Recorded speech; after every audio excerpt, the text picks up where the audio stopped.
the worst. jail. It's maybe not even the stocks. necessary. No, At least the stocks. The stocks. The thing is, the 5 o'clock schedulers like the idea that they're getting attention. They know they're getting attention, and Oh, they okay. like I thought it. you were going to say they like the idea, and I'm like, that's a worse crime. Like they actually enjoy a 5 o'clock meeting. No, and that's my Like, theory. The people it's who a the worse people crime. you're punishing people because they schedule them because they enjoy them because they like the attention. Yeah. They know we're talking about them. The stocks is public humiliation, but it's quote public. So is that a punishment fits the crime? Punishment or is that can't- yeah, we're giving punishment- them too much of what they want, so we're going to actually put Oh, them I in see what you're solitary saying. confinement? Oh, so this is like a Willy Wonka type thing. Hey, stream. Yeah, does it need to be? So it's Does like, it need oh, to be it's solitary Augustus. confinement? This is Augustus Gloop. And, Yes, right. Augustus Gloop. Oh, you like chocolate? We're gonna feed you so much chocolate, you have now turned into a malt ball. This is interesting. This is. These are the real Perhaps we questions need you get. a different form of punishment that for the extroverts in the room. I mean, I That feel like like the for attention. I feel like for the extroverts, and sorry, stream. Hopefully, this doesn't. Solitary. This is exactly what. That's the punishment that fits the crime. Oh, you like attention? I'm not gonna look at you for a decade. That's shunning is basically what you're talking No about. one's gonna look at you. Ooh, yes, Aaron, correct. Oh, They're that not actually actually might be worse. going. Yep, they're not even in prison. They're not even in prison. They're allowed to exist as no normal one's ever- people, but nobody's no one's- allowed to acknowledge them. acknowledge, for a week. look at. You know, like for a week. I think they might go insane. We might have to put them in mental institutions. Like, if I'm being honest, like And that's back to if you attention. know your favorite extrovert, there is a chance that might actually like drive them actually insane. Yep. Anyway, I think hello, I'm chat. Hey, hello, hey chat. guys. I think I'm up and Thanks running. for coming. I'm I've been good. recording Okay. just in case. Okay. Josh has been recording. I love it. All right, I'll get it started. Welcome to the Fifth and Goal Sports Podcast. Now, here are your hosts, Aaron, Josh, and Johnny. Welcome to the show. Viewers, listeners, welcome in. It's good to have you here. It's good to have Josh back. Josh, welcome back from the dead, man. It's good to be back. Thank Yeah. you. I died in one of the best places to die. Yeah. Truly. On a joint Dutch-French-owned island in the Eastern Caribbean. Yes, Josh, how was the Netherlands? Oh, it was gorgeous this time of year. They don't talk about that enough. Any tulips? Not as many as I would have expected. I was a little frustrated with that, but more iguanas than I anticipated. Oh, there were wow. a ton of Dutch iguanas. Now, are those Interesting. native to the country, or are they like, did they board a ship at one point and now they're What an a great invasive question. species?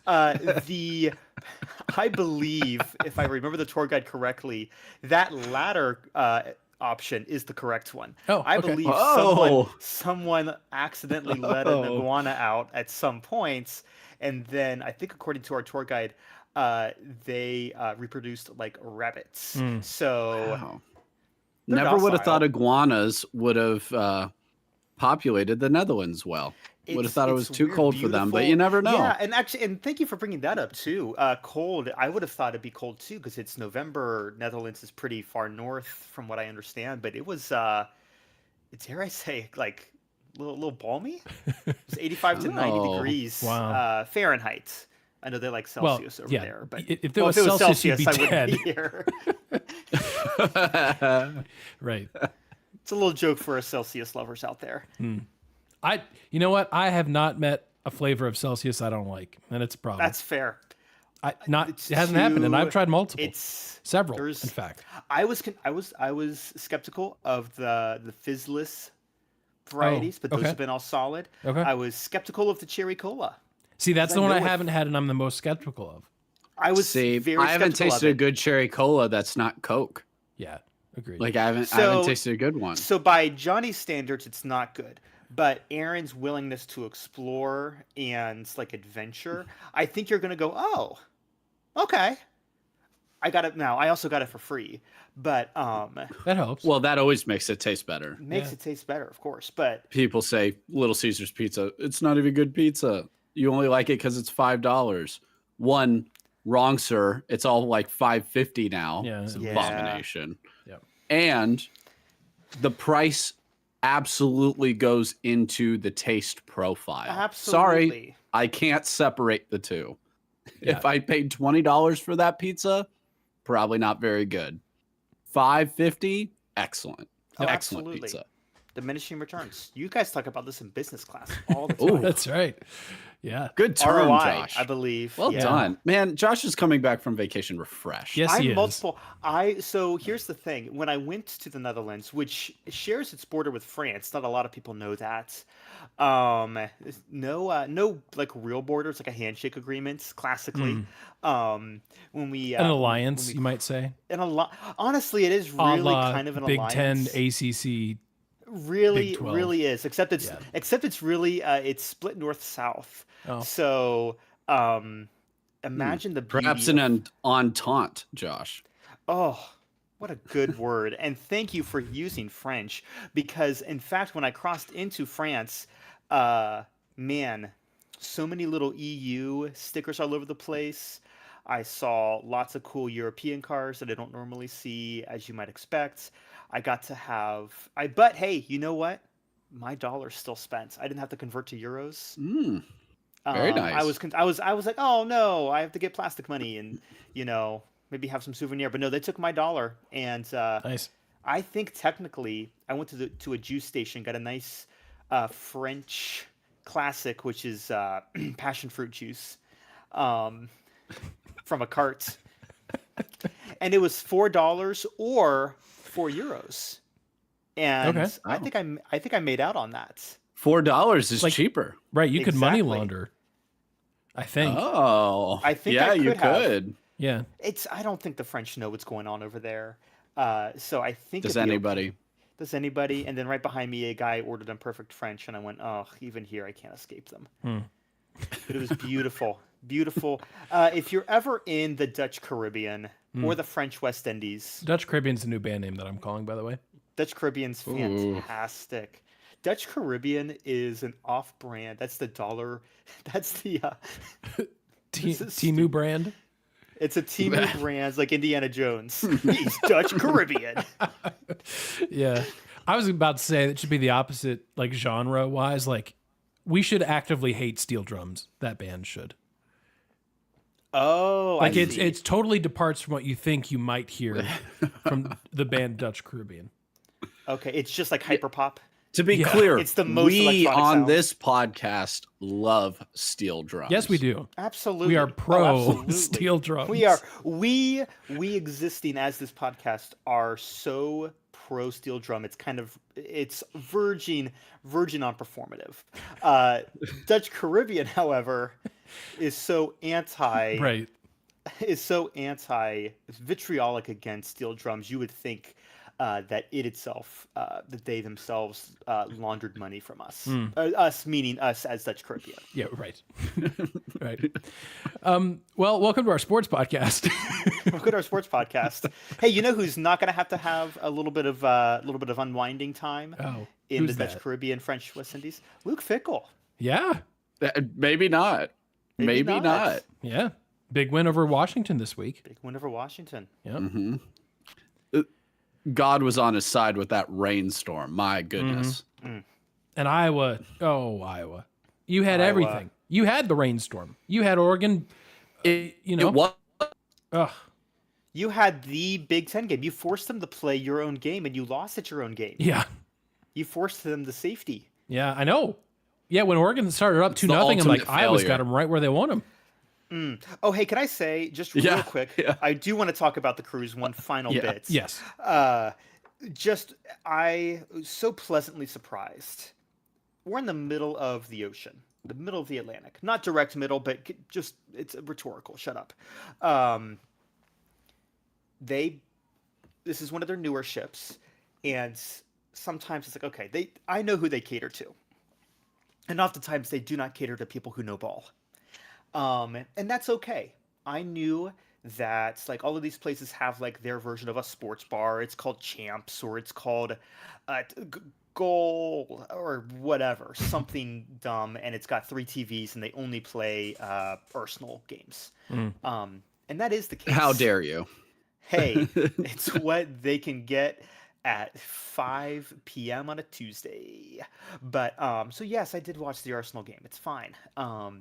It's a good game. It actually was a good game.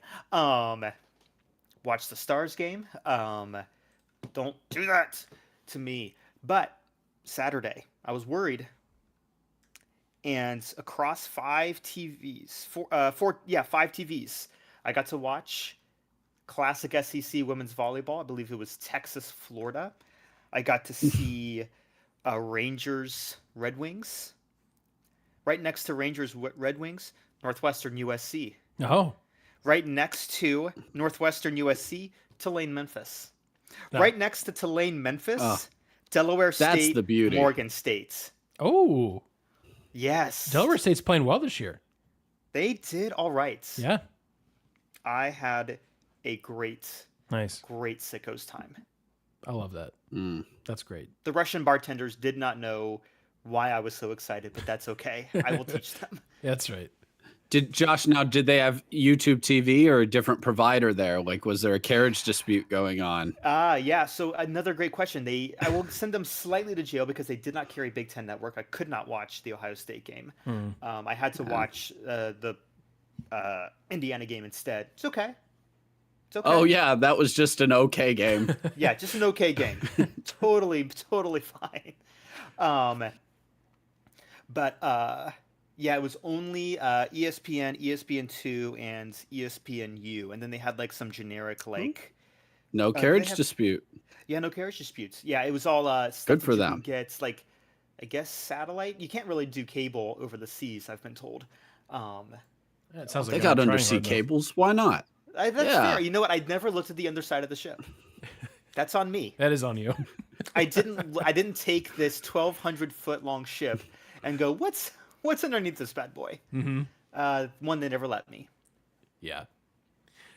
I mean, Johnny, you put it in the show notes. Trap games on the road. That was the big story for Indiana, who did almost lose to Penn State. I mean, literally coming within centimeters of losing to them. Truly. And Oregon survives on I their couldn't last believe- second If kickoff. that was an NFL game, True. Yeah, not good a point. victory. But Josh, I still can't even believe that right foot didn't touch before the left. Unbelievable. Because if it does, he's out of bounds. Yeah. Because at Absolutely. first I was just like, oh, he didn't get his foot down. Like, because I assumed the right foot touched, which I think most people were. Anybody except Gus Johnson thought he was out live. Yeah. And credit Honestly, to Gus. Props to him. Yeah, props to him. We've given him a lot of crap. Props to him for calling it He woke up. immediately. He finally woke Yeah, up. yeah. Yep. I mean, props to him because that I'm just looked excited like for something. out. Yeah. And most people would have been like, oh, I don't know, on the call, like maybe he's in. And Gus went all for it, and he was Yeah. right. And it was the catch of the year so far. So Yeah, absolutely. It's one of the best, depending on what Indiana does this season, it has the potential, just by impact, time, score, record, of being one of the best catches ever. Now, we are a ways away from that. Josh Pate tweeted out yesterday, and I had to think through this. Is he right? And he is. From a calendar perspective, from when college football kicked off in week 1 or week 0 to the national championship, we are at the halfway point of the season. Not in terms of games played, but in terms of just sheer time. Like, there's still over 2 months until the national championship gets played in Miami, which is absurd. We've yelled about that in the past, but I'll throw that out there. But it's got the potential that catch just is one of the greatest all time. Also, credit the ref, who, and I know he's standing right there, but for him to make the right call in the moment too is pretty impressive as well. So then you didn't have a absolutely. situation where Indiana had to like overturn what was called on the field. They could just uphold what was a great call. So now, naturally, Fernando Mendoza, give him the Heisman right now. Apparently, that's what people are saying. He's been number 1 on my list for the last 3 weeks. Yeah. Now, here's always the irony of these things. he did not play well Correct. on Saturday. No. Correct. Like he played poorly, as did much of his team. Now, if you're not paying attention to Indiana closely, which a lot of people aren't, Indiana for the last few weeks has struggled with health. Their best linebacker has been in and out of the lineup. He was back for Penn State, but he's been in and out. Surratt did not play, their best wide receiver. Now, Cooper is also a phenomenal receiver, but having the two of them is part of what sets them apart. Having Surratt and Cooper. Cooper's the one who made that phenomenal catch in the back of the end zone. So Surratt didn't play either. And that at left guard, they've been dealing with injuries as well on the offensive line. Now, every team deals with injuries, but Indiana hasn't been stacking top recruiting classes year over year to where they have another 3, 4, 5-star sitting behind to help. So you could argue no team does health matter more that's a national championship contender than Indiana. So, if we're going to give SEC teams credit for like Georgia going in neutral site and beating Florida in Tallahassee, not Tallahassee, I'm sorry, in Jacksonville, then we need to equally give credit to a team like Indiana for surviving on the road against Penn State, who I know is 3-6. I know. But other than Drew Aller being out, and Grunkenmeyer's been pretty okay, like not great, but he's been fine as the quarterback at Penn State. That is still a top 10 talent roster. So, and it's on the road, and the fans were absolutely into it. And Indiana's coming in injured, and they still haven't gotten their second bye yet, has Indiana. And that's a phenomenal win. As was Oregon surviving against Iowa. Mm-hmm. Both of those games were just get out of there, man. Like just get out. Like find a way to escape. And that's a successful night. And so, we make fun of the SEC, for like, oh, whatever, you survived. Well, okay, like let's just be consistent then. If we're going to be consistent, like, hey, you go to Lexington, Kentucky, and you survive barely by 3 on the road, well, then you absolutely deserve the same credit in Happy Valley or Kinnick at night winning those games. So I actually came away from both games feeling more impressed with Oregon and Indiana than previously, because I really thought Iowa had Oregon. Yeah, I was shocked by how close that Indiana-Penn State game was, but I was expecting Oregon to be in a dogfight, and I did think they would lose, especially when the weather was as bad as it was. Yeah. Yeah, when you put the umbrellas on the pylon cams, you're in for a good time. Yeah. So, Oregon survives, and that's a huge deal because with Indiana surviving, Oregon's still on the outside looking in terms of the Big Ten championship. Obviously, you can get to the college football playoff and do great things when you get there. Even if you don't make the Big Ten championship, that was the blueprint for the Buckeyes last year, obviously. Sort of worth noting, and I say sort of because there's some nuance here to this, what I'm about to tell you, but this is at College Football Home. If the season ended today, here are some championship game matchups. Now, what I did not say is here are the teams that control their own destiny. That's different. This is if the season ended today. There are more games to be played, but worth noting, in the Big Ten, we're obviously still set for Indiana, Ohio State. In the American, because this is where I want to take this conversation, you now have Navy and South Florida with Memphis losing to Tulane. Josh got to witness that in comfort on Friday night. They're cannibalizing themselves, man. Yeah. It's crazy. Technically, if the season ended today, I think Virginia versus Pitt in the ACC, but obviously Georgia Tech is still there. What's wild is, and this is, again, this is where I want to steer this conversation, is the American and the ACC in terms of just chaos, because we literally talked about it. Johnny and I walked through every conference for you last week. We said, here's who we think might win in the ACC, but we don't know. And then everything we told you, even though it was like, we don't know, was just it all blew up. So Virginia and Pitt are still in the mix, even though Virginia lost. Miami, what's wild is they are not in the top 4 ACC teams in terms of likelihood to win the conference because they've lost to the wrong teams. So Virginia, Aaron, Pitt is that real matchup. quick, we didn't even include, and I didn't include in the show notes, Duke lost to UConn, and lost pretty Yes. heftily. But it's a non-conference game. So it still doesn't matter. Duke's still ahead of Miami because their losses are getting blitzed by Illinois and they lose to UConn. And hey, by the way, hats off to UConn, 7-3 Huskies, outstanding. Never even sniffing the worst list this year. Yeah, so good. But yeah, no, Aaron, it's just chaos. Louisville goes down. Yep, like just stunning. In the Big 12 right now, again, if the season ended today, not who wins out necessarily, but BYU Texas Tech rematch would be up for grabs in Arlington.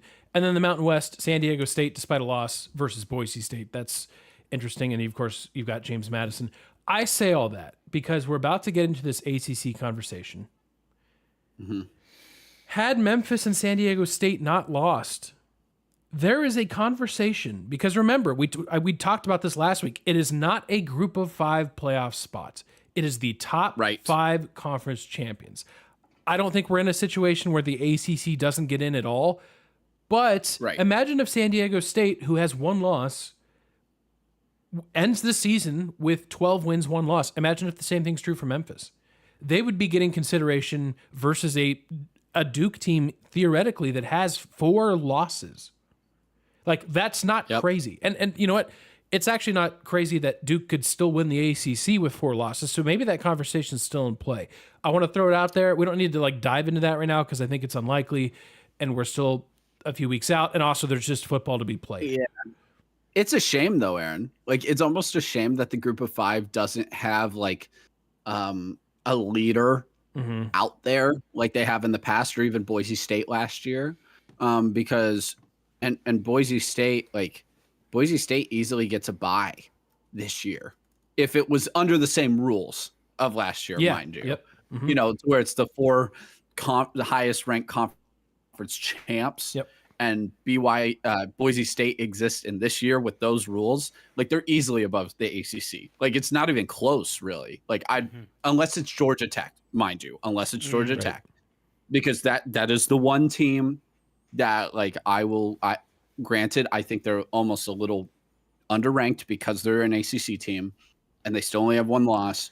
And if were they to beat Georgia, they will easily be ranked, not only make the playoff, they will be seated, at least at 7th, in my opinion. You knock off Georgia, you're going to be 6, 7, 8 in that range.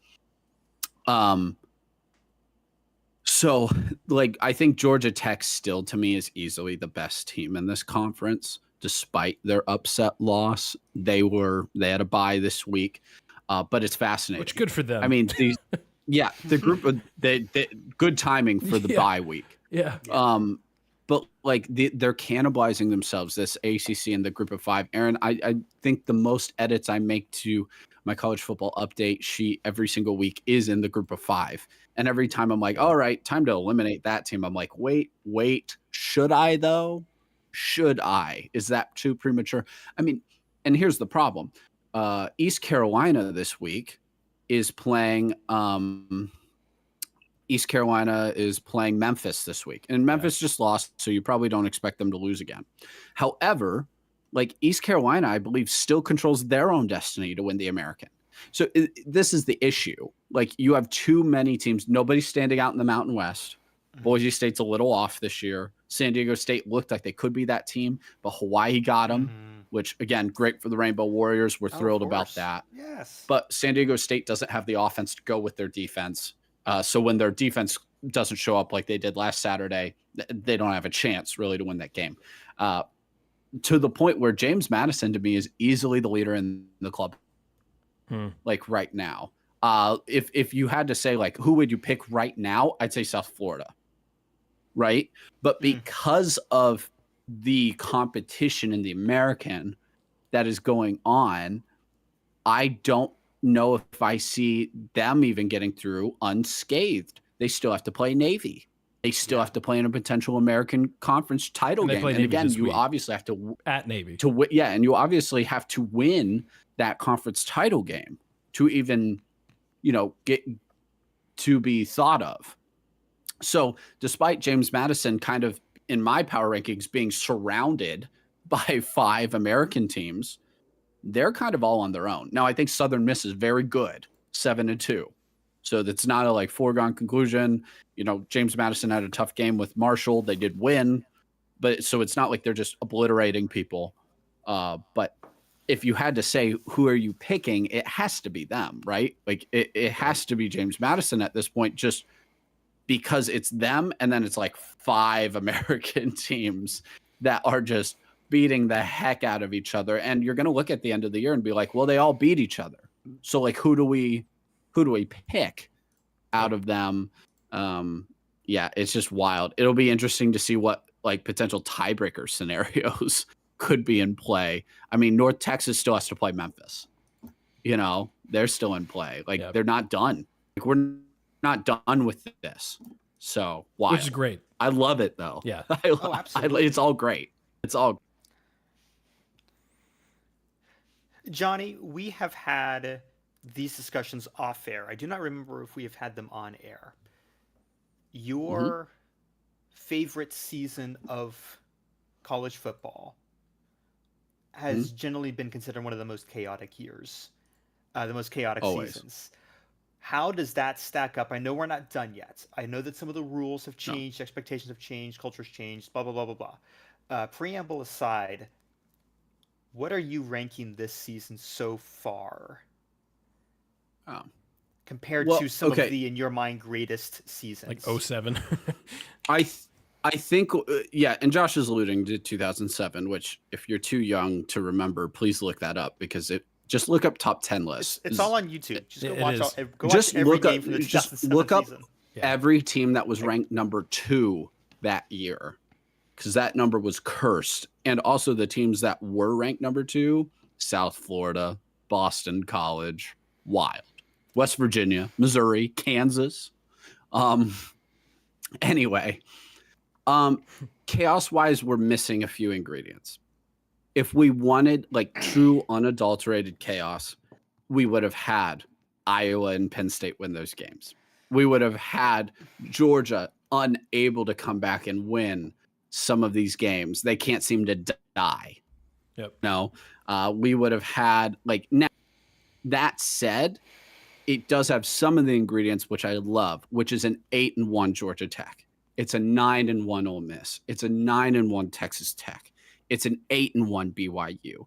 It's an 8-2 Vandy. You know, like it's those pieces are fun. Like it's not the usual cast of characters. So I think that part is amazing. I absolutely love that. It would have been nice for like a Louisville or Virginia, one of them to kind of stay alive in the ACC as another one-loss team. The ACC's done with discussions of 2 teams in the playoff. Yeah. It's over. Like it's dead and buried. They're a 1-bid league. I am really, really expecting a 2-bid out of the Big 12, barring some chaos there as well. I think there's a really strong chance. I think the only based on the committee's respect for Utah at 13 to start. Now they need a little help with Oklahoma and Texas getting out of their way. But I think if Utah were to run the table, I think they have a really, really solid chance to get in. And obviously there's the obvious chance of a Cincinnati or a BYU beating a Texas Tech in the title game, where I think it would be that team with Texas Tech. I think now they need those SEC teams to kind of get out of and Oklahoma and Texas both have very difficult games this week. They could get out of their way this week if power consolidates in the SEC a little bit. That's part of their issue right now. Power is not consolidated in the SEC. You have 1,000,001 and 2-loss teams there. You need some of them to get eliminated. But I think the Big 12 has a really good chance, partially because the ACC is blown up. I'm not willing to rule out the ACC getting to it. Now, the scenario has to be exact, so I generally agree with your principle here. The way it has to happen for the ACC to get 2 teams in is you need Virginia to run the table after this loss to Wake Forest. And reminder, they play at Duke, Virginia Tech. Honestly, not insane. You need Georgia Tech. Could win both, could lose both. Well, sure. That's true for any ACC team at this point. Georgia Tech, you need to win out the rest of the season. At Boston College, home against Pitt, neutral/home, but neutral, stupid, against Georgia. that's not easy, but that's what you need to have happen. Because then you need to have Virginia beat Georgia Tech in the ACC championship. It'll come down to the discussion of like Georgia Tech has the win over Georgia. You're not going to punish a team for losing in the ACC championship. In that scenario, like a Georgia team like that would be they'd be 11-2, so they're probably in. But again, that is more of a pipe dream than probably actual reality. Yeah. So generally, I agree. It's going to be really tough for the ACC to get more than one team in like they did last year. This week really killed them. Yeah. Really, really hurt them. Where the Big 12 has Texas Tech, which now is set above, and it was cool to see the committee give BYU and Texas Tech, I think, the credit they deserve at 7-8. Yep. Making sure as an undefeated and one-loss team that they were ahead of those two-loss SEC teams. Like, that was critical in the first. And with Texas Tech looking as good as they did, I would be shocked if they weren't at 7 or 6 in the next ranking. And so, like, they look really, really good. I think Texas Tech could afford to lose in the Big 12 title game, and they're probably still in because it's in the title game. Probably still in. And they don't have many really strong hurdles to go yet because they already beat Utah. They already beat BYU now. They beat Houston. And they lost. And that, remember now, that loss to Arizona State is on the road with a backup quarterback. So if the committee is actually looking and watching, as they say they do, that should not punish Texas Tech to the extent of, I'm sorry, Alabama losing to Florida State on the road week 1. And I know that's a week 1 game, so I don't take maybe as harsh a stance on Alabama with that compared to if it happened week 11. But it still matters, and it's still one of the worst losses of any contender. Where Arizona State is still a good team. They're still a good, solid team. Texas Tech has excellent wins as well. It's on the road. It's your backup quarterback. You lose by a field goal. You know? Like, so I love what I'm seeing out of the Big 12. I still don't feel like I believe in or trust Cincinnati. That'll get tested again this week. But Utah is really, really good. They've turned a corner since they've gotten healthy. Arizona State's a really solid team. They're not a playoff contender, but they're a really good team. So I'm excited with the Big 12 potentially getting in 2 teams. I think it'll be their turn this year. Yeah. Like the ACC got last year, I think it'll be the Big 12's turn this year to get 2 in. One of the ACC teams we're not talking about because they're probably on the outside looking in, but I want to talk about it because it happened while Josh was gone. SMU takes down Miami in overtime. I know you weren't like physically present in Dallas, but I feel like that it's got to, even if the Mustangs don't get into the ACC title race, you're still like establishing yourself as like, hey, we're still a brand, like we're still a big deal here. Absolutely. No, they tore down the goalposts. Yeah. Like, we're at that level where like that type of celebration. Well, one, the culture of the team being such that you can actually, maybe it's better that I've been gone. I think all of these overtime crazy victories have been when I've been actively either traveling away because I got that notification on the flights to Orlando, or the other one was when I was actively watching another game, the OSU game. And so it's been one of those, I guess the reverse of a curse is a bless. So blessing them by actively avoiding their big games. Yeah. I like that. That's good because there's a nuance there because Johnny tries to not curse the Reds by leaving, but that's different than blessing them. Like you are actively blessing them. Johnny by leaving is just trying to not curse them.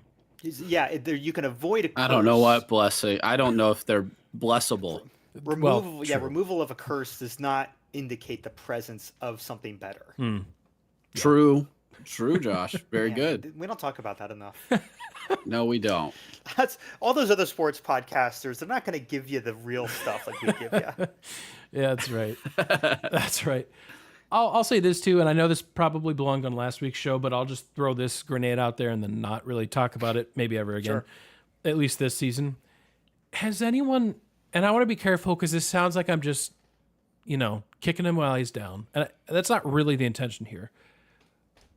But has anyone done less with more than Mario Cristobal? And I say that, now let me caveat that.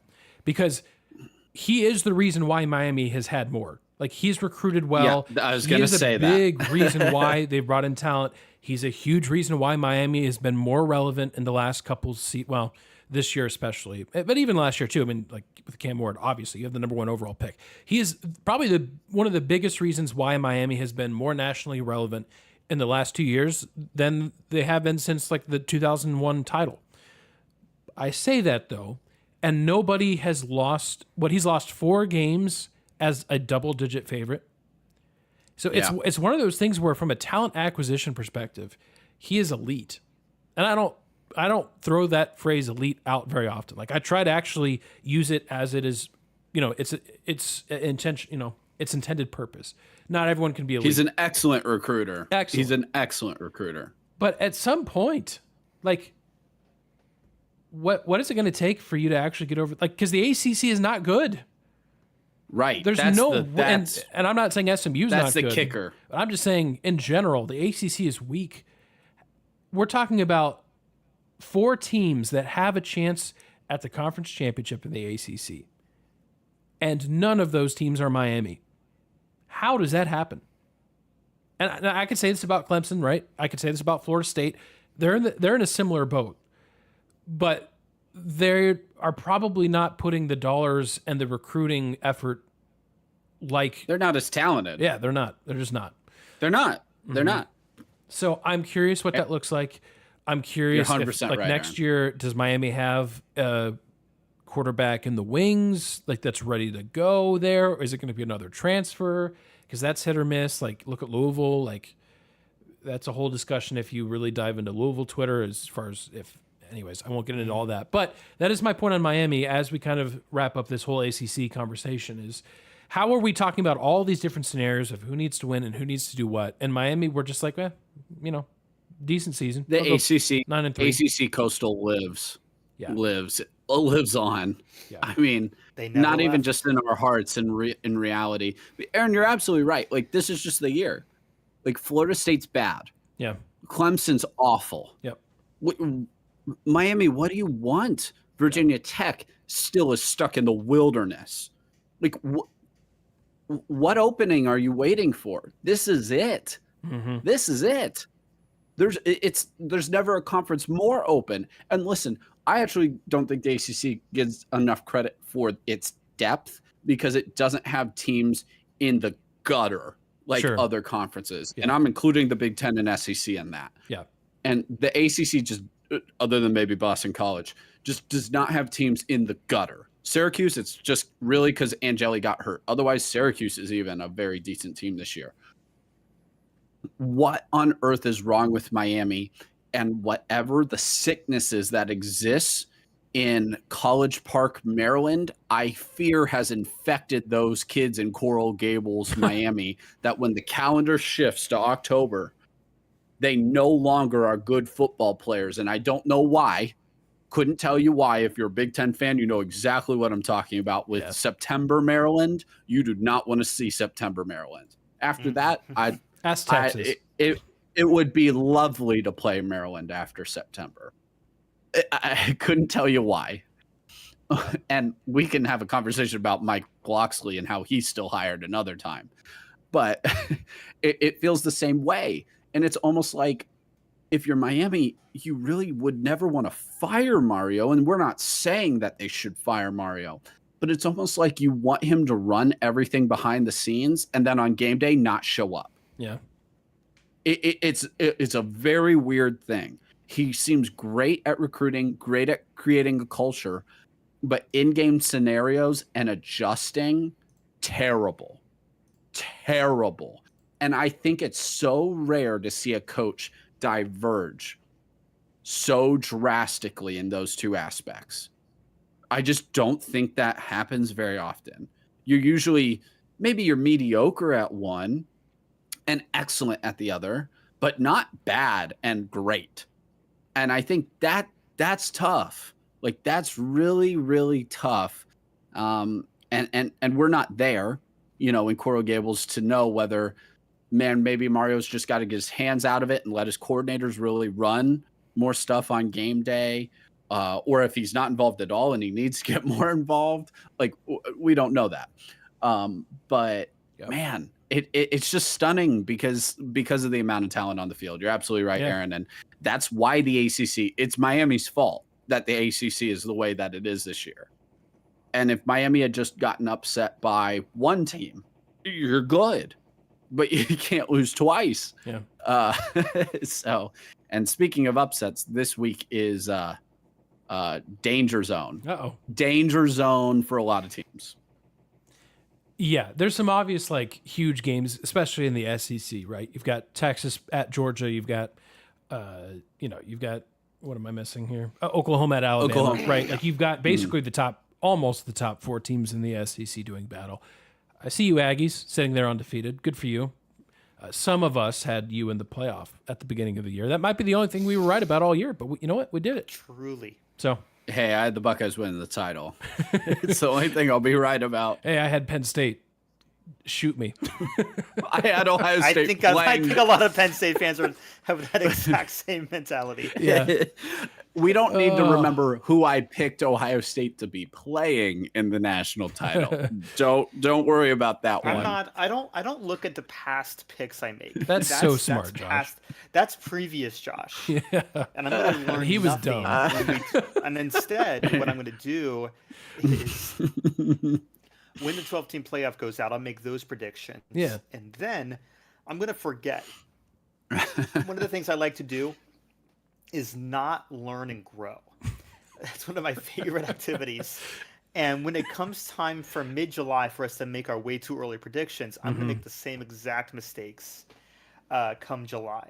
And I look forward to that lack of introspection and self-reflection. Yeah. Wow. I mean, that's well put, because look at all of us picking Penn State and Clemson well this year. put. Like, the writing was on the wall for like the last 5 years, but we just as a collective college football society just said, yeah, they've got it this year, though, for sure. But maybe, come on. Oh. No, this time it's different. Yeah. One more lane, bro, I swear.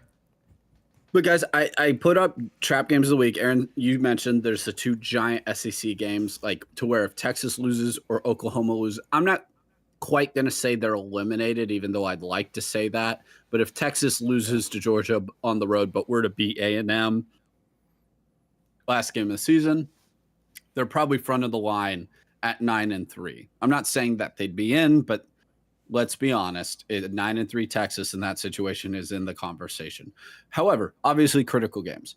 I'm more intrigued though by these other trap games. And some of them are a little bit more obvious than others. So are there any here that for you guys kind of stand out of like, oh, that is like alarm bells are going off on this list? I think there's very interesting ones this week, including that Notre Dame at Pitt. Yeah. That game day is going to, which again, credit to them for getting out of the SEC this week. I got to give them credit. I give them a lot of hate when they keep going to Tuscaloosa and Athens. So credit to them. But I think there's a lot of interesting, and somebody's getting taken out that we're not seeing. Yeah, absolutely. I mean, Notre Dame has to win that game, but the one I'm looking at in terms of the they're group done of 5, if they lose. Group of 5, which is ramifications everywhere. Yes. If they get taken out, it's one more spot open for everyone. Yep, totally. To me, I think from a group of 5 perspective, I think it's South Florida going to Navy. Navy just got whooped, but notably, they did not have Blake Horvath, and Blake Horvath, if you have not watched him, is electric. He's awesome. He can throw the ball a little bit. I know that sounds crazy when we're talking about Navy, but he can throw the ball a little bit. And he's a dynamic runner. He's as tough as nails. Navy's not going to be a team that just, they got whooped by Notre Dame and they, hang their head and say, tough, we'll try again next year. Because what happened last year? Navy gets whooped by Notre Dame. I think they lose another game down the stretch, and they beat a fantastic Army team. Army, Navy, anything can happen, right? But they beat a conference champion Army team. South Florida, from a stylistic perspective, I'm curious how that matches up with Navy. Because if the midshipmen do what I think they are capable of, because I picked them second in the American preseason, so this is me not learning from my past mistakes, to Josh's point. But if Navy does what I think they can do and maximize time of possession, limit possessions in total, keep Byron Brown in front of you, which easier said than done, I really think Navy's got a path here. I really do. And if they win this game, they are on a path to an American championship, which has all other weird ramifications in terms of the timing of Army Navy. That was a reason why that we love. Yeah. Like Army, one of the reasons why they may have lost to Navy last year is because they won a conference championship, which is wild. But that's just one of the wild things about this. It opens up a scenario where Navy could make the conference championship, they could win it, they could be in the college football playoff, and then they could lose to Army in that order. Which absurd. Is fantastic. It's absurd. So part of me just wants this to happen. So that's going to be my upset pick. Aaron, over under that game lasts 2 hours because South Florida is also an excellent running team with Byron Brown running the football. Like, does that game go over 2 hours? I'm not 100% sure. I don't know. Why would you waste more than 2 hours just hitting HB Slam every time? It's an advertiser's nightmare, is that game. Yeah. An advertiser's nightmare. And that game's at noon. It's on ESPN2. Navy Watch at Memphis. By the way. If you can. Yeah, if you can. If you're able to. Navy gets a bye week. Then they are at Memphis on Thanksgiving. It is the lone college football game on Thanksgiving. Navy at Memphis, and it could mean everything. Better be watching that instead of the NFL game. That's right. That's better. So inject all of that into my veins. Josh? I'm excited because I have a slight, I'm not going to lie here, I have a slight interest in North Texas having something to say in the American. I am going to be following this East Carolina-Memphis game. I like Memphis for it, but again, this is something that I just don't. I'm not sure. If you're a gambling man, stay away from the American. Don't touch it. Don't or touch the it. ACC. Everything that we've said on this podcast should make you just stay away. Yeah. Like you don't know. My version of I like Memphis for it is much different than Johnny's I like X team for it. Just so you know, my weight is based on the fact that I do not have any American currency on this game, nor am I going to lose an ounce of sleep. I will simply go, okay, what's next? Versus the growing number of people who have decided that their meager paycheck should be going for a lovely. Josh, I'm just trying to, cautionary tale. Yes. Supposed to remind the people, like, just don't do that. That's a bad idea. It's bad. It's bad. Yeah. Do not. There's so many other things you can do this coming Saturday at 3 p.m. Central than bet on an American or ACC game. Yeah. Johnny, what about you? On the over under of how many years those two Guardians players are going to get. That. Oh no. Like I said, I don't learn, I don't grow, I don't move on. Yeah. These are the things that are important to me. Well, you know what? They're just hanging out with Chauncey Billups right now. So I think there's so many games on this list, and obviously because you the fans can't read the list that I put out. It's, you have trap games where the home team's even at home. Like, I think even Oregon at home on a Friday after having to go to Kinnick Saturday late, playing Minnesota, a decent Minnesota team, that's tough. Specifically because it's Friday. Like, that's tough. I know you're home, but that's tough.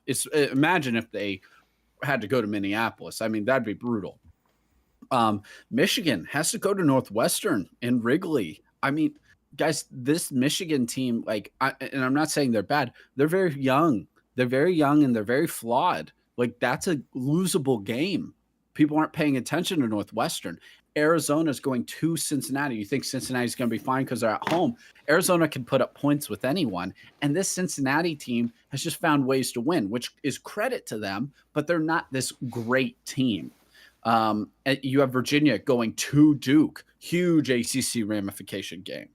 Iowa's going to USC. USC is still in a college football playoff at large fight. They only have the 2 losses. They're still there.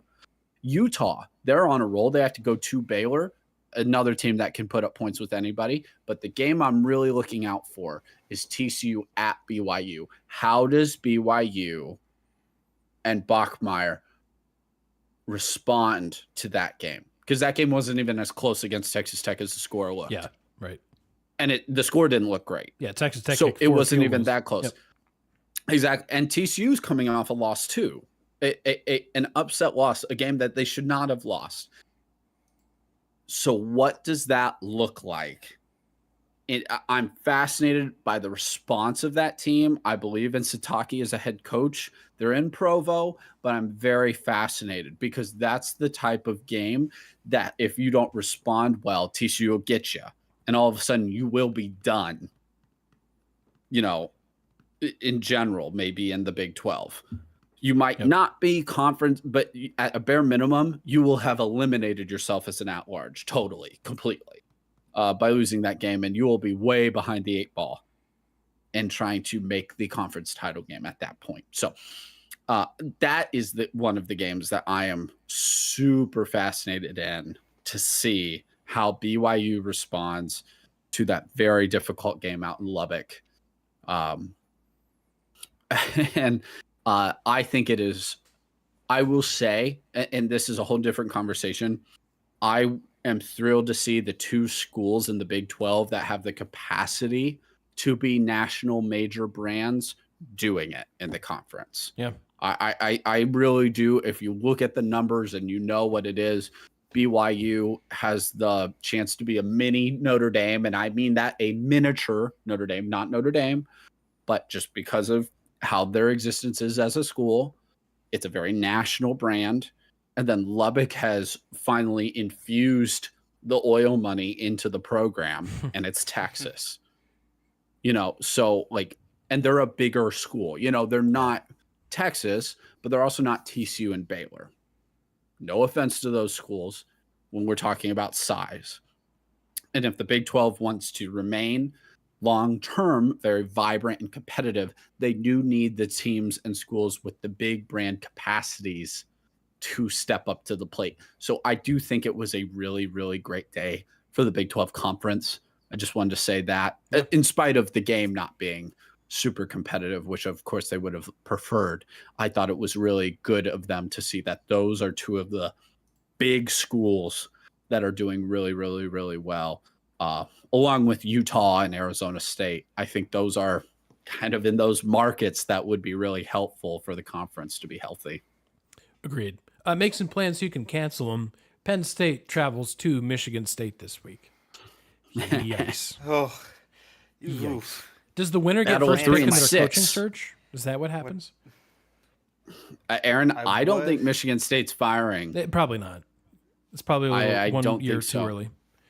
Yeah. I also, honestly, if I was Michigan State, I would actually tell them don't.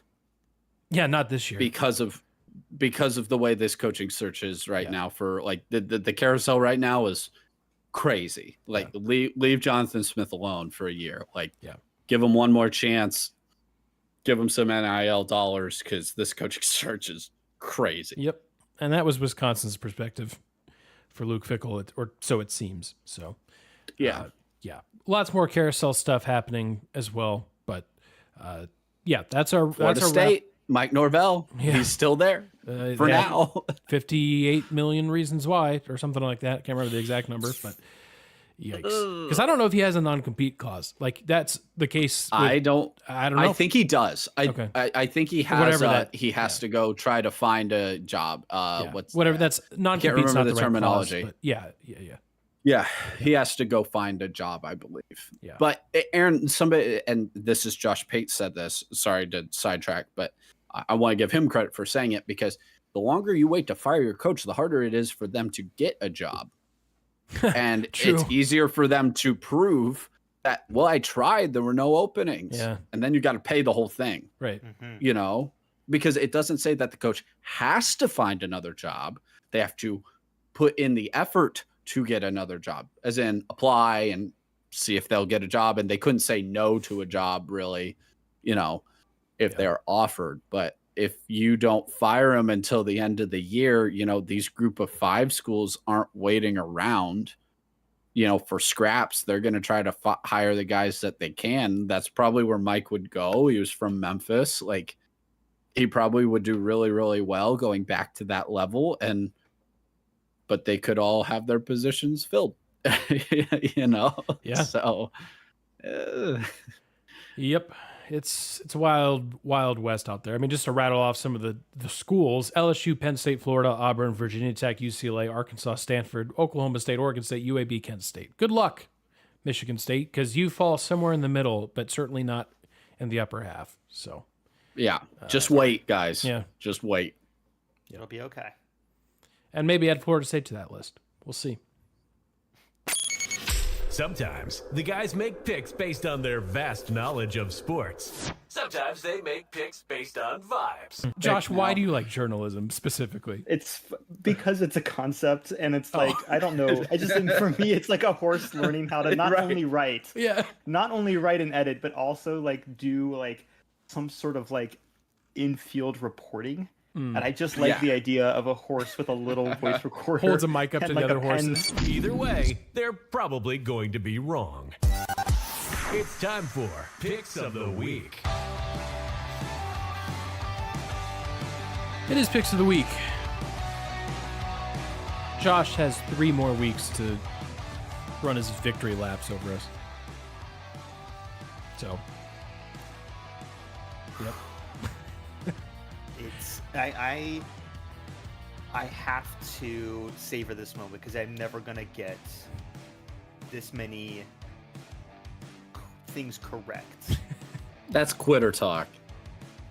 Oh no, I'm not saying I'm quitting. I'm saying that I'm gonna savor this moment because my vibes picks I pick very seriously, and they all happens to align perfectly this past season. And I just know that it's a math game. It's a probability game. I think that was the thing you guys learned in your stats classes that I never took. There's something in probabilities that you guys had to learn. Yeah, probably. Yep. Well, But this you is a are in sports the podcast. lead. Why are we talking about numbers? Because numbers are Mine's on the the biggest. scoreboard, and those numbers There it are is. Josh with 11. I've got 8. Johnny's got 7. So really, it's a race for second place. I pulled away by 1 last week because I picked Alabama to beat St. John's in basketball, and they did. They went to New York and put up over 100 on St. John's in a good game that was mostly drowned out by college football that Saturday, but that was a great game. LeBaron Philon is a player to watch for the Crimson Tide. Probably could have been close to first-round draft pick last year in the NBA. Decided to come back to school. I think he will be a first-round draft pick this year. So that's a player to watch as Alabama continues through their murderer's row of the non-conference. So that happened. We also have MLS postseason ongoing. Saturday was sad. Sad. Watched that. That was Yeah. sad. When we went up, none went of up us on had nothing, it was over. I That was know. when it was over for the I Crew. know. Going up 1-0. We got to be behind, man. Yep. Yeah. Yeah. It's sad. Injuries. Darlington Nagbe. Thank you, sir. Yeah. Captain of the Crew for, the last 2 MLS Cups, retiring after the end of the season. Won a national title at Akron. Thank you for helping keep the club in Columbus and helping this state win some titles when none of our professional franchises can. So want to shout out to him. One of the best. Obviously, he will be a Hall of Famer. That was cool. But we do have the quarterfinals set in the MLS playoffs. None of us did pick the Crew, so that also tells you where our confidence level was with that team. Their rivals, Cincinnati, will be playing Miami, who got past Nashville. So Miami, I believe, was Josh's pick. Miami's still alive. Philly is still alive on the other side of the Eastern Conference. They're playing New York City. San Diego, Minneapolis, and Minnesota, will be playing in the quarterfinal in the West. And the other quarterfinal is between me and Aaron's championship picks, and that's Vancouver and LAFC. That will not start this week because for some stupid scheduling reason, the MLS likes putting playoffs during an international break. So in 2 weeks, we will have the quarterfinals played. Now, it was a best of 3 to start. These are now one-off games for the rest of the time. So we'll see. Have at it. Most of our teams still alive. Yeah. For runner-ups and championship picks. So it'll be points in the next season. Yeah, true. But it will be a great start potentially for one of us. Yeah. A legendary run comes to an end in just hugely disappointing fashion. We made it to week 10, folks, in our NFL and what turned into our collective NFL eliminator. And Josh was probably the logic we needed to talk ourselves off the ledge of picking the Panthers to beat the Saints. Josh, you were the missing piece. And yikes. The Saints are terrible. Yeah. But the Panthers make no sense. Nope. So yeah. The Saints are a quantifiable thing. I don't know if we have figured out what the Panthers are at this stage yet. not a clue. One of the worst 5-5 teams I've seen in my life. 5-5, I think. Something like that. Yeah, which is a bummer because we had the Steelers ready to go next week. I already had it in the show notes. We were ready to pick the Steelers over the Bengals. That was like the easiest cakewalk. That's a lock. Especially because the Steelers lose last night, so they're on pace for 9-8.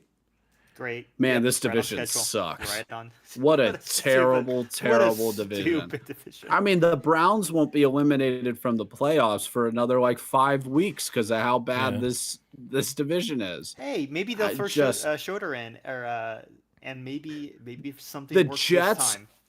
The Jets' only 2 wins are against the state of Ohio.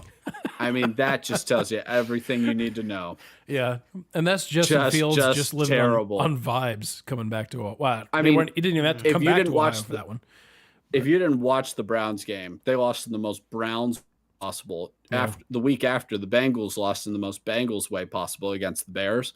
The Browns said, "Hold on now. I know you're on a bye this week, Cincinnati. We got you."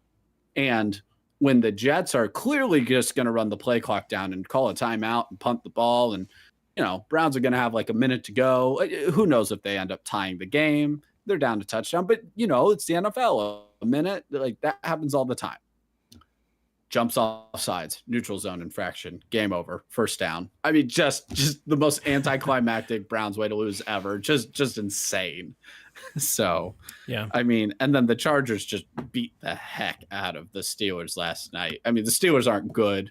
The Ravens aren't good, but they have Lamar Jackson. So that's probably enough for they've been the odds-on favorite to win the AFC North for, I think, the last 3 weeks. And that's despite being like 4 games back in the first half of the season out of first place. And people are like, yeah, it's still the Ravens. That's crazy. I mean, that's just terrible. Terrible. Johnny, I know your team had a tough battle against the bye week. How'd you feel about that matchup this week? Awful. Honestly, it was great for my blood pressure. So happy. There you go. My Lions get some retribution against the Washington Commanders. Now, very, very injured Washington Commanders that play no defense. The Lions don't even trot out Jack Fox in that game. They put up 44. All is well for the most part with the Lions, who are now, well, they're not now in the lead for the division because the Packers are still sitting there. But somehow it's the Chicago Bears and Lions sitting at 6-3. And while I want to look across the division aisle and say, wow, Bears, you guys are terrible, I really can't because you have the same record as us. So I got to wait till we match it up on the field. But good response by the Lions. Yeah, I don't think they're good. Right. But, Ben Johnson doing Ben Johnson things in year one and frankly doing better than any other coach has for a long time at this stage in the season, at least. We'll see. But it's a wild division. As bad as the AFC North is, the NFC North is something because the Vikings are, by record, the worst team in that division, and they're not bad. So the Lions found that out the hard way. So our eliminator is dead, RIP, but if we were to pick a team, just lock it up, Steelers over the Bengals. This week, definitely, we are picking some good old action. And it's not just any weekday action. Not that you should overlook any old weekday action because it's all excellent. But the wagon wheel is up for grabs in Akron. Kent State makes the short journey to InfoCision Stadium on Tuesday. The wagon wheel is up for grabs. I've got my pick in, and I'm glad that I can say this. Not because, I'm just glad that I can say I feel confident somewhat that Akron will win a football game. Because you have not been able to say that for a while. Now, I know it's a rivalry, so throw out the records. I get all that. 4-6. But Akron is 4-6. They have won their last 2 games. They are 3-3 in conference. Don't look at their plus minus in terms of points differential. It's minus 21. Doesn't matter. Doesn't matter. They're 3-3 in conference with a chance to go 5-6. They aren't even eligible for a bowl game. So this is their national championship. And they go to Bowling Green the next week, by the way, also on a Tuesday. Bowling Green, while I think they will do well under Eddie George, that offense is absolutely atrocious. The Falcons have fired their offensive coordinator already. So there's no reason why the Zips can't go 6-6 this year, which is unbelievable. Joe Moorhead, fantastic job. It has been a steady rebuild. He took over a team that I think went winless. Like 1 win his first year, 2 wins the second, like 4 wins last year. But I've been able to, I got to cover this team last year a little bit. He is making some moves in the right direction. It's still going to be steady. I'm not saying they're going to win the conference next year or anything like that, but who knows? You know what? You're right. Who knows? Who knows? Who knows? We've got some other action this week is also important. I think Western Michigan is playing Ohio on Wednesday, if I remember correctly. So that's huge. But for this week, picks of the week, give me the Zips. I love it.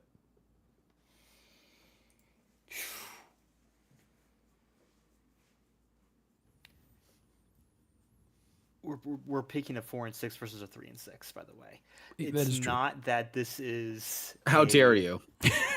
Don't you? I'm not speak disparaging. ill. I'm not disparaging. Okay, good. I'm not disparaging. I'm telling you why I'm struggling. Because the thing is, the most recent game that I watched of either, because I have to go off of something that's not all-time record, most recent win streak, longest win streak, largest margin of victory, any of those things. Those are stats. That's for nerds. I've told you, I do not grow. I do not learn. I do not evolve. I have to go back to my roots, which are vibes, which means I've determined this week I watched Akron play for, I think, a quarter and a half during their most recent action game on the cruise. And I went, oh, I forgot. They were really bad last year, and they looked semi-competent this year. So I'm going to take the Golden Flashes. Oh. Nice. So I am going to be picking Akron. Why? But I also would like to reiterate, both of these are worthless success stories. Now, if Kent State gets a win in this game, it will be the first time ever in the history of the worst list that neither team from Northeast Ohio will be on the list at the same time. Like there's been times where one of them's been off the list. It would be a time where both of them is off the list. And for those of you who don't know, you get to 4 wins, you're off the list, because at 4-8, you can't be worse. You might not be good, but you're not the worst. Kent State and Akron, I've been thrilled. I echo everything Aaron has said. Nobody was going to take over Akron, and all of a sudden, whoa, they're a MAC title contender. Like, this team was in the gutter. They're in a terrible spot. And by the way, yes, this is an Akron Zips podcast between Darlington Nagby and the Wagon Wheel this week. The Wagon Wheel, the blue and gold Wagon Wheel, is a special, special trophy. And in the since 1992, when Akron joined the MAC, Josh, I thought you were going to pull up this stat.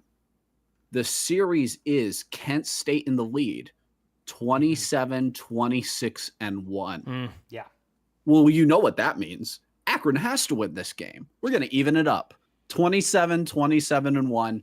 Zips win Tuesday night. All should be watching if, you can. But otherwise, find a way. I'm not going to tell you should illegally stream.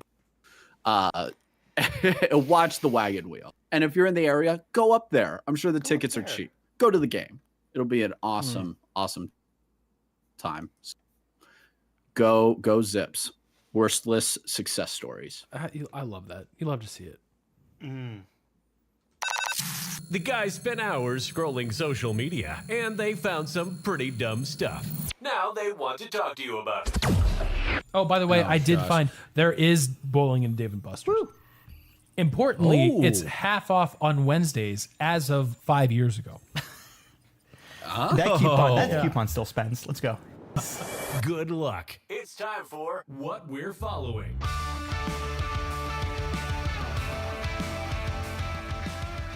Well, you know what? There may be bowling in Dave & Buster's, but there may not be bowling for a 4-5 Clemson team. Anyways, that's not what I'm talking about. But this every time we run that bumper now, it's just my segue to basically just throw shade at a team that should easily be bowl eligible. Looking at you, Penn State, that may not be by the season's end. Anyways, I'll lighten the mood a little bit. Let's talk some hoops. Because college hoops are back. That started a week from today. That was great.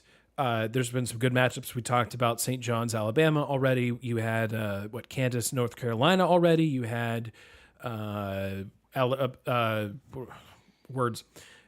Arizona, and who would they play? I'm losing it. BYU played somebody too. It's back. There's so many games it's hard to keep track of. No, that's Arizona played Florida. Game. That's who Arizona played. And that was a good game. Arizona was solid in that one. So that's great. It's ongoing. Feast week is almost here. So if you are a fan of watching every single random tournament in college basketball, then yes, you are in good company. And you should stay tuned to our website, fifthandgoalsports.com, because we will have brackets for every single bracketed event up probably by the end of the week, because that will start a week from Thursday. So stay tuned for that. I could take this opportunity to lament the future of the Maui Invitational. I will not do that because I'm, again, trying to be positive, uplifting. In the NBA, Johnny, even less than 2 years ago, we are sitting in Little Caesars Arena. We had just covered the MAC championship, and because if you ever needed a sign of how sicko we are, we're sitting there at halftime of the MAC championship, and we're looking at NBA games that are upcoming. And it wasn't really on our radar, but we're like, oh my gosh, the Cavs and Pistons play in Detroit right after this game's done. We should just stay and watch it. So we did. We covered the full football game. We're in interviews. We're doing all this stuff. And then, we haul stuff back to the car, tossed it in, walked to the arena. It was awesome. But we're sitting there watching the Pistons lose their 18th straight game. Like, Bogdan Bogdanovic is trying his best to just, save Detroit and score 40 to give them a hope and a prayer of winning. And they don't. It's a close game, but the Cavs win. It's 18 straight. That losing streak blossoms to 26 straight losses for the Detroit Pistons. One of the worst losing streaks ever. History. Historically terrible, up there with the process and some of the terrible Charlotte Hornets teams. I guess Charlotte Bobcats at the time. Just very, very bad. Fast forward, not even 2 years, because that game was in first week of December. The Detroit Pistons are 8-2. They are first in the Eastern Conference. They are playing the Washington Wizards right now. They have a 5-game win streak. In the last 3 games, both Jalen Duren and Cade Cunningham have double-doubles. That duo is becoming one of the best 1-2 punches in the NBA. They're just routinely dunking on people. Cade Cunningham, by his standards, pretty average meh game against Philadelphia. Didn't shoot it very well, was held to single digits in the first half, just exploded in the second half. He was being triple teamed, didn't matter. He was dunking on the 76ers. He hit this ridiculous step back fadeaway to basically, clinch the game for the Pistons. He's been unbelievable. It's just something that the Pistons have been this good, and it's been such a turnaround. JB Bickerstaff gets a lot of credit. The front office gets a lot of credit because it's a very young and talented core that's being put together. I don't know where the season goes. We're 10 games into the year and an 82-game regular season. Who knows? But it has been such a joy to watch this Pistons team. This year, is the most fun I've had watching the NBA pretty easily. And I've always enjoyed watching the NBA. So it's not like it was a low bar. It's been awesome. The Cavs are right there. If they can finally get healthy, they're going to turn it on. They're going to be a legitimate title threat, if they're not already. Dallas, yikes. The Mavericks, just big ol' yikes for them. See our previous comments on the Luka trade. Anyways, that's... The coverage is better than ever. Yeah. Yep. At least in a long time. Yeah, I agree. Like Amazon Prime is killing it. The theme song is unbelievable. I think we yelled about this last week, so I digress. But or maybe it was offline. I don't remember. The Amazon Prime theme song, like that just started me like, oh, okay, I think I'm gonna like this. Then, basically half me and Josh's TikTok exchanges is just me. Oh, hey, here's this dude with a drum cover of this song.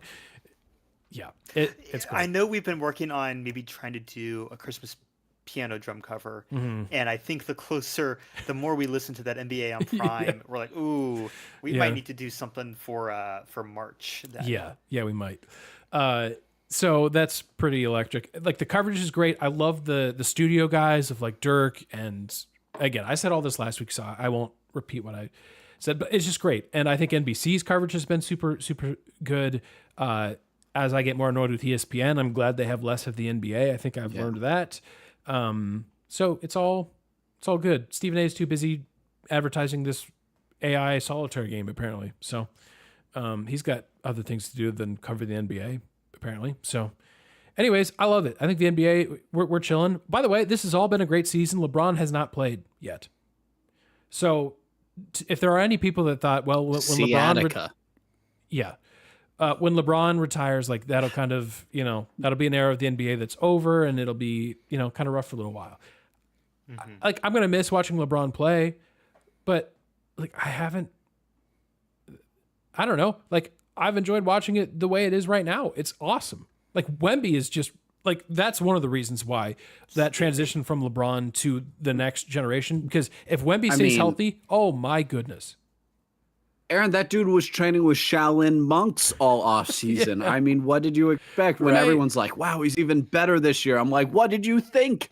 When I saw those videos in the off season, I'm like, oh my goodness, it has never been more over for the whole rest of the league. This dude is like hanging out and running with Shaolin monks. That is the most NBA thing I've ever seen. And it's amazing. I love it. So that's what I'm following. I'm following good hoops, trying to get my mind wrapped around college hoops, but especially the NBA. I'm just loving it. It's a good time. I like the NBA Cup, so call me whatever names you call people that like the NBA Cup. But I like not the courts though, right, Aaron? Yeah, not I could do without. Like the Minnesota court. You may see something on social media this week about the Minnesota court from us. So stay tuned. Those courts Aaron and I are did an spend. abomination. That's exactly what I did during my 12 hours in the airport yesterday, Johnny. Yes. You're like, what did you do? What I did is I learned how to chroma key on OBS.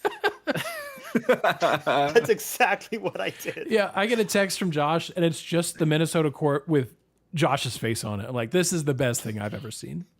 It's so good. Yep. Anyways, that's what I'm following. Good hoops.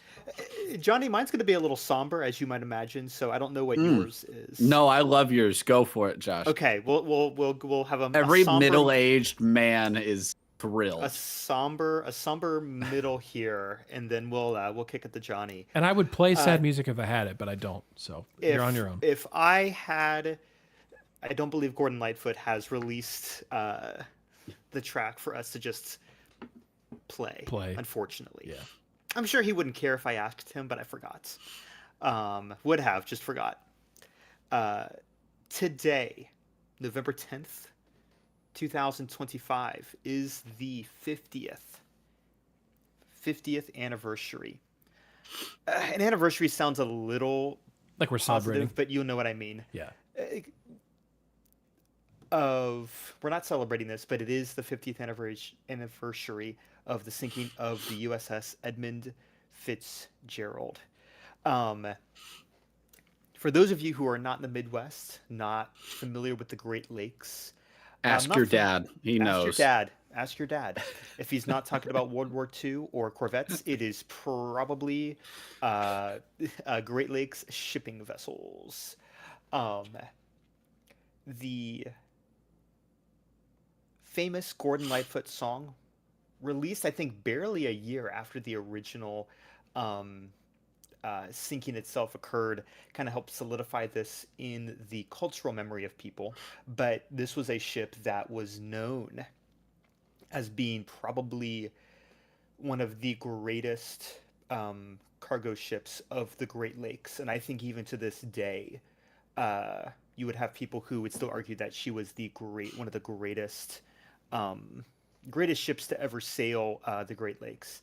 I'm trying to pull the stats up. I'm not going to bore you guys with a bunch of details, but essentially this ship was just like maybe a foot or two narrower than the absolute limit of the channels that connected the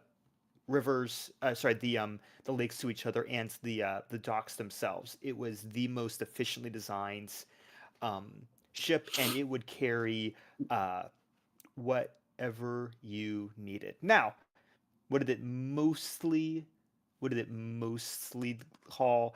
It was hauling uh, taco nights. Yep. That's not what it is. It only left port on Tuesdays. It only left port on Tuesdays. Up in the Midwest, in the Great Lakes region, we only ship off on Tuesdays. Um, this bad boy, you think you know ball, you think you know how big, and this is what people don't get. And I'm not going to be angry at this because people don't know. A lot of people talk about, oh, like a, you know, ocean, and are you an ocean person or a lake person? And when people in their minds think, oh, or lake, they're thinking a nice little, basically a large pond is what people probably have in their mind. Oh, maybe I can get a boat out on it, and I can go maybe fishing, or it's something that was artificially made by the creation of a dam. I mean, everything in Dallas is artificial, and so if we go to White Rock Lake, it's a man-made lake that's the result of a dam system that was put in, about 100 years ago at this point, and they just kind of, and it's fine. It's a fine lake. You can put a boat on it. It's fine. You can sail on it. Knock yourself out. The Great Lakes have tides. The Great Lakes um, will swallow ships in the wrong seasons. And that's exactly what happened to the Edmund Fitzgerald. It was loaded up with taconite. Generally, it would carry about 25 to 27,000 tons of this stuff. Josh, what's taconite? Let me click on the Wikipedia thing, all right? It's iron, all right? It's a type of iron. Grow up. The idea of these lakes, you have to look at one to believe it. You gotta Even go, Lake man. Erie, you gotta go. Even Lake Erie, which is the smallest of them, it is still stunning when you go to it and you go, oh, it keeps going. Yes, it catches on fire sometimes, but once you get past the fire part, No, it's that's the massive. Cuyahoga River, not the lake. No, sometimes at the mouth it would catch fire. Unfortunately. It's the river's fault, Josh, not the It's the lake. river. It is the river's fault. Lake Erie did nothing wrong. It was the Cuyahoga. Yes. Um, the lake is innocent. You can go to Lake Wisconsin, and you can go to a beach that looks like a beach if you were to go to like Myrtle Beach or something.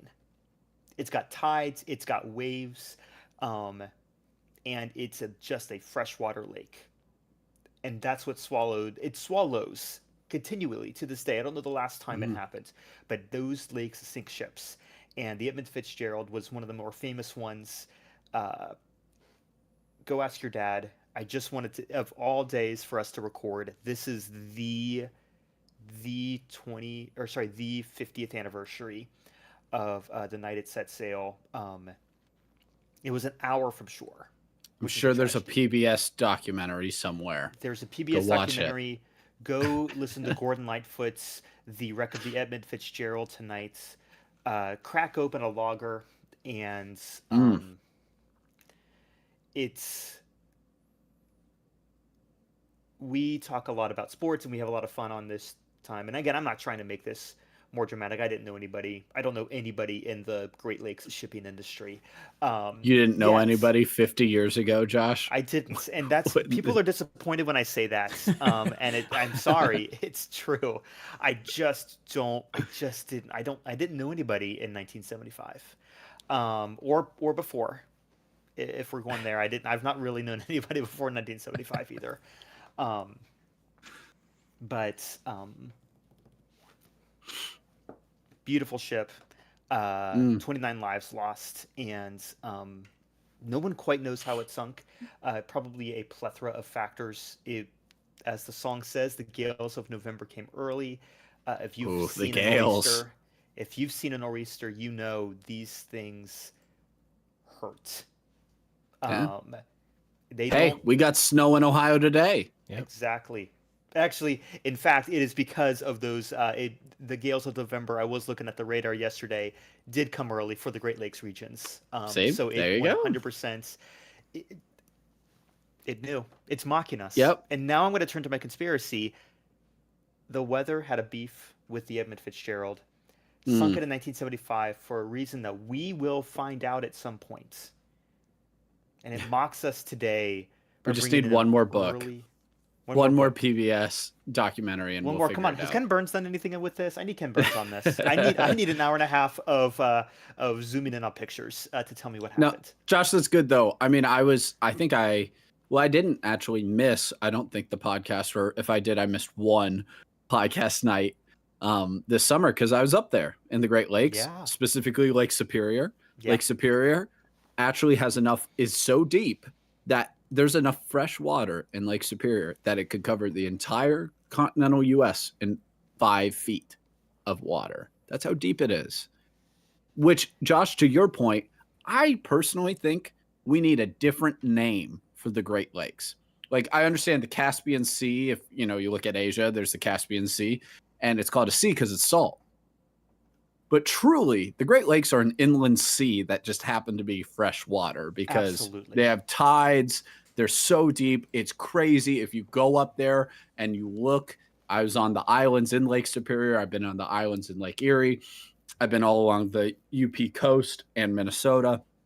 And there's no part of you that thinks this is a lake. Yeah. You're on a boat in the middle of it. You can't see land. And you're like, this is no lake. So I think that's everybody's homework. I know it's not time yet because I have to talk about what I'm going to share. But I think that will be everybody's homework, action Respect the statement is find a new name for a freshwater lake the size of Lake Superior and the Great Lakes as a whole, because they are all connected. So you really could call them one thing. But anyway, we need a new name. My Great Lake. That's mine. Just a great, like the Great Lake. You can't. One, yeah, the great singular. Well, it's not bad. I think I don't hate it. The issue is it's like it contains. I don't want a lake. It contains a fifth, just over a fifth of the entire world's freshwater supply. You can't combine that with that little man-made thing that every half-rate college puts in the middle of their campus to seem cool. That sounds personal, Yeah, Josh. yeah. That sounds personal. Oh, it is. Like from a personal experience. Yeah, like something I experienced a few years ago. Yeah. Sounds pretty Hey, pretty listen, snarky of you. At least we try and use it. Oh man. What I'm following, Josh, you weren't here last week. But me and Aaron really had actually a healthy, constructive conversation about Thanksgiving's place when it comes to Christmas and Halloween. Oh, I'm and sure it really was we healthy. came away with Halloween being the culprit. Not Christmas, but Halloween being the main culprit.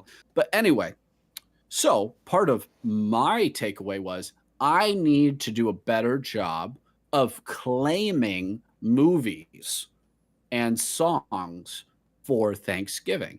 People claim Die Hard for Christmas.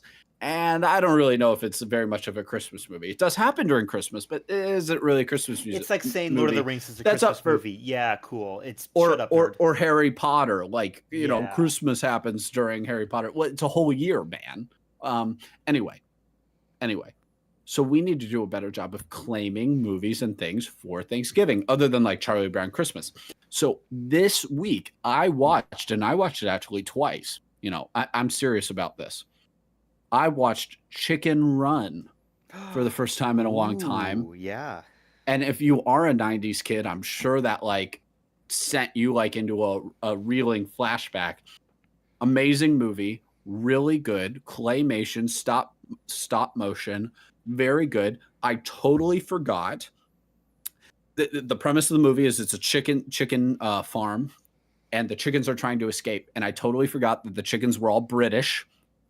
Because the rooster served in the RAF, and then they're trying to be saved by an American chicken who crash lands into the chicken coop, breaks his wing, and his name is Rocky, and he is an American chicken, and he is voiced by Mel Gibson. Totally forgot. Totally forgot. Go watch. This is everybody's action statement other than how This name feels Great this Lakes feels like a is parallel to to watch like World War I or something. Yeah, watch. Well, he has a comment. You know, the British RAF rooster has a comment at one point when he's complaining about Americans or Yankees. You know, because they're all Yankees. Mm-hmm. You know, showing up late to every war. You know, so Got him. You know. Anyway, listen, clocked. watch. It's a great movie. It's a fun movie. It's back when animated movies were all an hour and 20 minutes. It won't take up a lot of your time. It's wonderful. It's a great Yes. time. You know what it's An on hour right and now? 20 minutes is It's on perfect. Netflix. It's on Everybody has Netflix. It's on Apple TV, I think. Like, go watch it. It's You know, a great it's probably movie. on Tubi, that app you Probably. never see when you It's never use when you click on old. Roku. It's a great movie. You should watch it. Seeing that Mel Gibson was voicing Rocky just really threw me. It's got funny moments. It's really good. And if you don't like it, it's an hour and 20 minutes. And I know it's a chicken, not a turkey, but it has a Thanksgiving Listen, feel. It's it's an hour and culturally 20, yeah. Thanksgiving. I And like so this. I'm going to continue to research and look and turn over every stone until I can find as many this. Thanksgiving cultural movies and songs as possible. So if you think of any, let me know. I like it. One other note I meant to add, Scorigami's back, meaning that we have an account that you can Yes. trust. I'm not sure what happened. Yeah, sorry.